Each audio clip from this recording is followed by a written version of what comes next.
Hey, what's up, Wayne? Old and slow. Juan Mangas Machas. How y'all doing? Give me a minute here. Wanted to take a minute and talk a little bit about what's the Eddie Gallagher case that everybody's been talking about in the media, and try to provide a little bit of context, especially for people who have never served in combat. Because as I listen to all the pundits talk about this case, I realize that so many people are just so clueless. So I want to start out by explaining that I don't condone. Well, let's start. I'll tell you what the case was about. So Eddie Gallagher was a SEAL, a chief. I can't remember if he was a chief or a senior chief, but I think it was just a chief in the Navy, a member of the SEALs, and was being charged with murder of an ISIS fighter or a detainee, whatever you want to call him, doesn't matter, and several other things related to that. But he was also charged with taking a selfie or a photo with a dead body or a corpse, whatever that is. And so he was found innocent of murder, premeditated murder, manslaughter, all that stuff. But he was found guilty of a lesser incident of taking a picture with a dead body. And really what I want to do is I want to focus on that guilty verdict, because that, out of all the things that bother me, that's the one that bothers me, I think, the most. And I want to explain why, because I don't think a lot of people really understand. Hello, PNP and douchebag. So let me just start out by saying I don't endorse or condone people in combat taking pictures with dead bodies, even if it is the enemy, even if it is ISIS. But I also can't fault people for doing that. And I want to explain what I don't think most people understand. In the military, from day one, when you arrive at basic training, you are broken down and turned into a completely different person. We run cadences and we march to things like, what makes the green grass grow? Blood makes the green grass grow. And we talk about kill without mercy. All right? These are things that are drilled into our heads. Kill the enemy, destroy the enemy. Blood is great, violence, gore is great. All those types of cadences that we do. Why? Because when you boil down the purpose of the military, contrary to what liberals might think, the military is not about integrating gays and homosexuals and mentally ill transgender people. The military is not a social experiment. The military, when you boil it down, its sole purpose is to kill people. That's it. When I was in the Army, that's what you were trained to do, is to kill people. And then also, after you are trained to kill people, then you're trained on something else. Now, some people, if they stay in the infantry, they just get more training on killing people. But other people go and get other training on different things, like cooking or supply, or in my case, intelligence analysis, or whatever it might be. But we're all trained to kill. And as part of that killing process, what you do is you dehumanize the enemy. Because even though for some people it might seem natural, it is actually not natural for a human being to kill another human being. And in order to make it easier, what the military does is it indoctrinates, and this isn't a bad thing, but it indoctrinates people to make it easier for soldiers to kill. Because it's a hard thing to do. When I was in combat, the first time I pulled that trigger was the hardest thing I ever had to do. It just gets easier the more you do it. But it's very difficult. And so what we do is we dehumanize the enemy. We don't look at when we're shooting at those people and we're killing them and we're facing them on the battlefield, we're not looking at them as husbands, fathers, brothers, sons, uncles. That's not who they are. They're Hajis, they're towel heads, they're rag heads, they're Iraqis, they're tyrants, they're terrorists, whatever we can call them to dehumanize them, to make it easier to kill them. So is it any surprise, or it shouldn't be any surprise, I guess I should say, that when a soldier, or in this case, a SEAL, a trained killer, somebody who's much better trained to kill than I am, it should come as no surprise that such a person would not view taking a picture with the enemy, a dead enemy, as somehow wrong. Because remember, it's not a person. It's an animal. It's something that is not human. And the problem that a lot, if they've had to kill others, when you get home and you start processing everything from combat, even if you did everything right and you have no regrets, like I don't, you start to realize, and it dawns on you, that the animals, the Hajis, the ragheads, the towel heads, whatever you want to call them, the sand, insert the next word, you start to realize, and it weighs on you that, wow, you know, these guys were fighting for their country. These were fathers, sons, uncles, dads, brothers, and those kinds of things. And some soldiers just can't process that. But what I wanted to really bring up is, because there's a lot of media people and critics of Gallagher who are criticizing him. Okay, well, he got away with murder, whatever. That's what they're saying. But look, how sick, what a sick human being that he would take a picture with a dead body. Well, it's really not that sick. Now, when I went to Iraq, I made a very conscious decision, because I took a lot of pictures. I kept a journal, a very detailed journal. But I made a conscious decision that I would never take a picture of a dead body. Because even though I had all the training, I still didn't want to lose my humanity. And I felt like if I were to, take these pictures, that I'd lose a bit of humanity. So the closest picture I took was, I've got a picture of two puppies, and it looks like a really cute picture. And if I didn't tell you the story of this picture, and I'll probably post it up on my social media at some point here soon. But I've got a picture of two puppies, and they're kind of on the other side of a curb, right off the side of the roadway. And this was taken just south of Baghdad. And it looks like they're sniffing something or eating something. Well, they were eating something. And what they were eating was a dead body. Okay, they were eating a dead Iraqi body. And I wanted to take that picture for my remembrance, as if, I guess I thought I'd forget an image like this, but I didn't.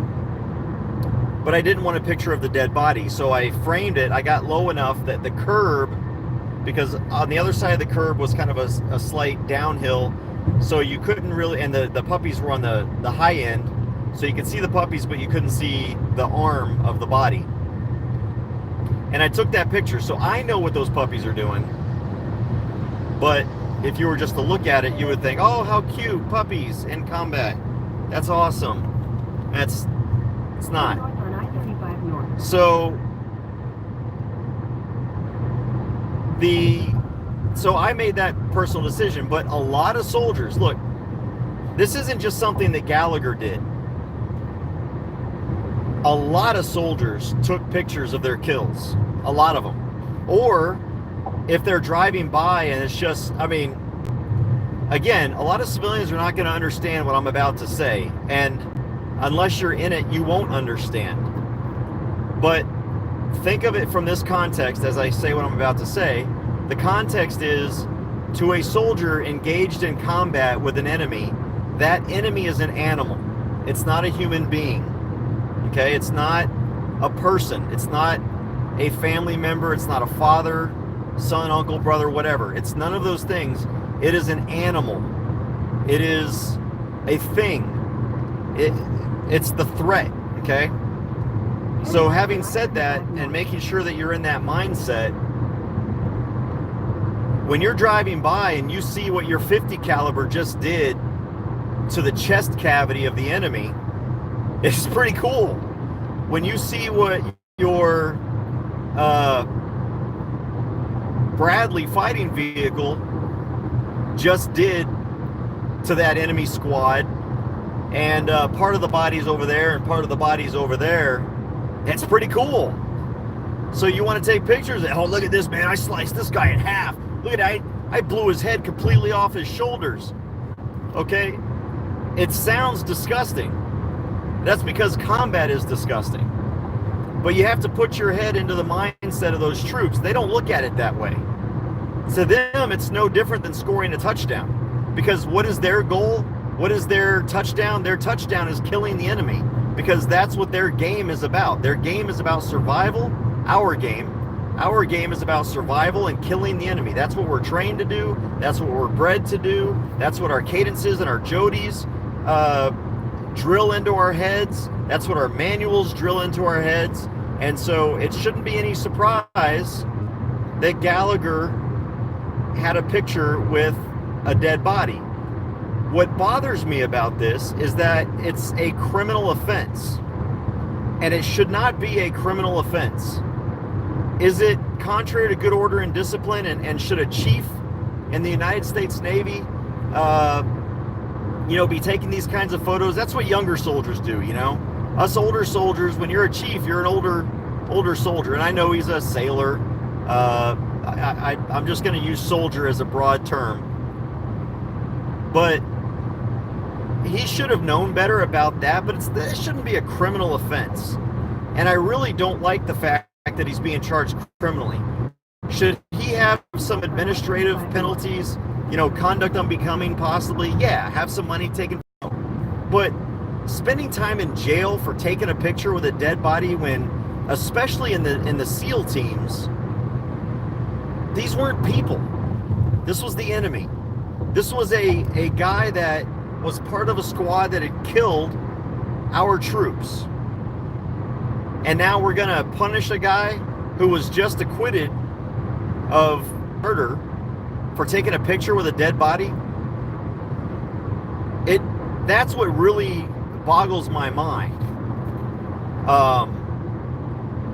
And I just want people to understand context, that as people debate the Gallagher case, that you try to put yourself in the position of a soldier. Now, I'm not saying that just because we dehumanize people, we shouldn't treat them humanely, because obviously when we have POWs, we want to treat them humanely. We don't want to use torture and those kinds of things. So that's not what I'm talking about.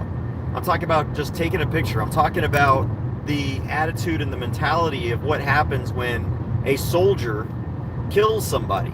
When a warrior, I guess that's a better word to use, since Gallagher's a SEAL, he's a warrior. That's what I should start saying instead of soldier.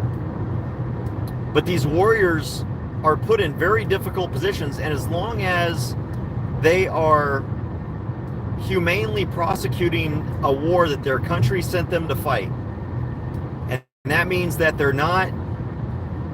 Thank you, Greta, so much. I appreciate that. It's okay to dehumanize the enemy, but still treat them humanely, if that makes any sense. It makes sense to me. It makes sense to me, but it also explains why in combat there's always a segment of troops that will do the wrong thing. Look at what happened in Abu Ghraib. Look what happened in Guantanamo with how some of these people were treated. Now, Guantanamo really annoys me because a lot of those troops at Guantanamo never served in combat. They were just there as jailers. So they really had no basis for their anger and hatred necessarily. But the people in Abu Ghraib, I sort of at least empathized with, but I didn't sympathize with them. And that's pretty much it. That's the issue. So I don't see a big problem with taking a picture with a trophy. I mean, that's what a dead body is to a warrior. It's a trophy, because Gallagher's alive. Gallagher survived combat. He survived the game that the country sent him to play, which was combat. And he got to come home to his family. And now, thankfully, for the most part, he got to come home with honor. And I would say, despite or in spite of this conviction for taking a picture with a corpse, I don't even know what the exact charge is. I still think that Gallagher came home with honor in what he did. And I wanted to, for those of you who have never served, and especially never served in combat, because those of you who have served, you understand where I'm coming from about how our cadences and I mean, look, we talk about napalm, dropping napalm on kids, and it's all fun and games in basic training and all that, and when we're doing unit cohesion runs and all that stuff, but there's a reason behind it all, and that reason behind it is so that warriors, when they get into a combat situation, they don't freeze up, because when they're confronted with the enemy, we don't want a warrior to look at that enemy and go, man, that might be someone's dad. That might be someone's husband. That might be someone's only son. You don't want to think about those kinds of things. You want a warrior, when he sees the enemy on the battlefield, to think, that's a rattlesnake that needs to be beheaded. That's a spider that needs to be crushed. Whatever that icky, gooey thing is you don't like in life, that's what that enemy becomes. So there's a little bit of my thoughts on Gallagher. I'm very happy that he was acquitted of all of that, because combat is difficult. It's a split decision when you're being shot at, and if you haven't lost soldiers in an attack, and then you catch, or you think you've caught, the people responsible for the death of your brothers and sisters in arms, it's a hard thing. There are things that one day I'll write a book about that I've done that I don't feel any regret about anything I did in combat, but there are some things that I will never talk about, because most civilians simply will not understand it. So when people say, what's it like to kill someone? First of all, that's the worst question you can ask a warrior, is what's it like to kill somebody? But the honest answer, if a warrior is going to be honest about it, it's exciting. It's exhilarating. That's what it's like to kill somebody, at least in combat. But a lot of people wouldn't understand why a soldier would say that, because that sounds pretty heartless, doesn't it?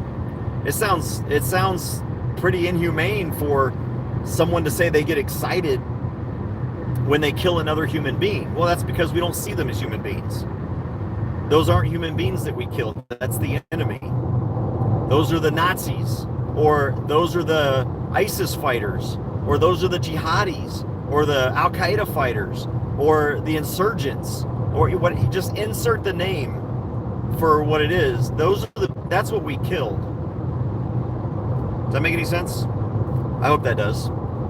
Let's see if I got any. I'm not gonna scroll because I'm driving. But if you do have a question here, I've got. I'm gonna give it about 60 seconds here, and see if anybody's got any specific questions, maybe about the Gallagher case, maybe combat in general. Because I'll tell you what, if you've got an honest question you've always wanted to ask a combat veteran about that you've never really felt comfortable asking, now's the time. Go ahead and ask that question. Hang on, I gotta plug in my phone before it dies. I didn't realize it was about to die.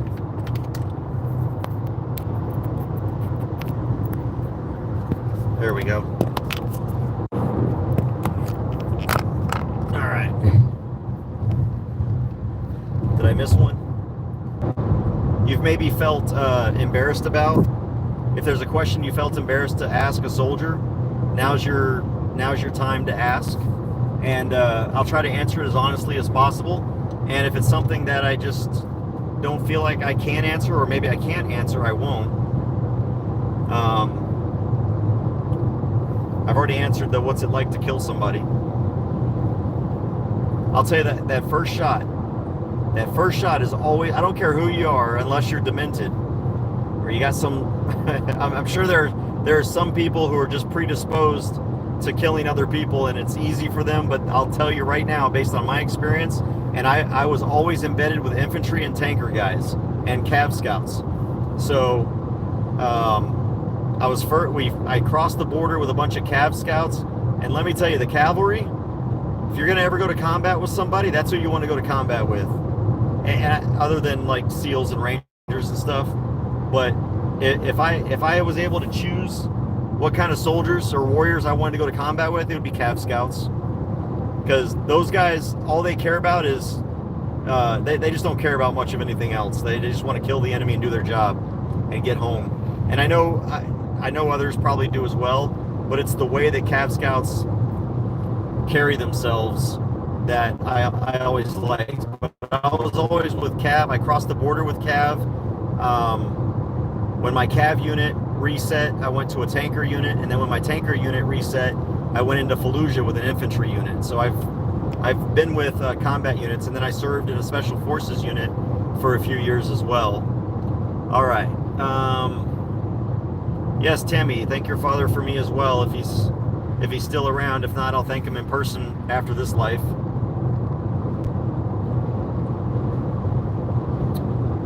My father served during the Vietnam War, and my grandfather served in World War II over Germany. And I remember when I came home, and I'm just going to tell a story here, unless if anybody's got a question in their mind. I remember when I came home, and then I was deployable again, and so I got sent to Fort Irwin to start up a task force IED because of all the experiences that I had in Iraq, and that was to train soldiers on how to recognize and respond to improvised explosive devices. And then I wanted to deploy again, but I couldn't because I was non-deployable because of my injury, my back injury. And that was very, very much, brother. I appreciate that. Thank you for your donation. I forgot what my story was going to be here. Anyway, I'm sure it'll come back to me. Oh, and my grandfather was in World War II, so I came home, and then after a few years, I realized, I saw we're going on their second and third deployments, and it didn't feel right that I was stuck here at home, and so I was volunteering to go back to combat. And I remember sitting down with my grandfather and talking to my grandfather, who was in World War II, and he was a bombardier over Germany, and he told me he did everything he could to talk me out of it. I mean, he actually really took it hard. And plug is a source. Or when my grandfather died, I got a hold of his journal from World War II, and I realized there were no stories about his squadron. And so, using his journals and his writings, I wrote a series of blog posts telling my grandfather's story over World War II, and how scared he was every time he went to load up into that plane. He thought, I'm not coming home, because so many planes were obviously getting shot out of the sky. And so when I was volunteering to go back, and I went to talk to my grandfather about this as a fellow combat veteran, man, he like really got emotional about it, and did not want me to go back because he thought I'd never return. I'm missing the conversation between Greta and Tammy, but thank you both for your service and for your support. Hey, Steve, what's going on, man? All right, I've got to get off of here because I think my phone is going to die. Even though it's plugged in now, I think I waited too long. We'll see. All right, any questions? Going once. My wife just woke up. Hey, get your feet right out of my ear. Ugh. I don't know. She's got this fixation about sticking her finger in my ear. It's better than up your butt. That's true. It's very, very true. All right. Well, hey, y'all take care. Be safe. Be free. And I'll see you next time. Please don't forget to, check out Steve Pender's YouTube channel. Subscribe to that. I'm going to be doing a phone-in interview today with him, or tonight at some point. So subscribe to his channel. And, where do babies come from? They fly out of the sky. Or if you're in Georgia, they come from plastic bags that you find in the woods. I don't know if y'all saw that video I put up. That was, I'll tell you what, man, that was pretty sick. But yeah, check out Steve Pender's page, subscribe to his channel, and I will talk to you all at 9 p.m. Central Time, and we'll do a quick interview. Hi, Miss Emily, from Terry. Terry says hi. Emily says hi. She doesn't want to get on camera. All right, y'all. Take care, be safe, and be free. How do I turn this thing off? There we go.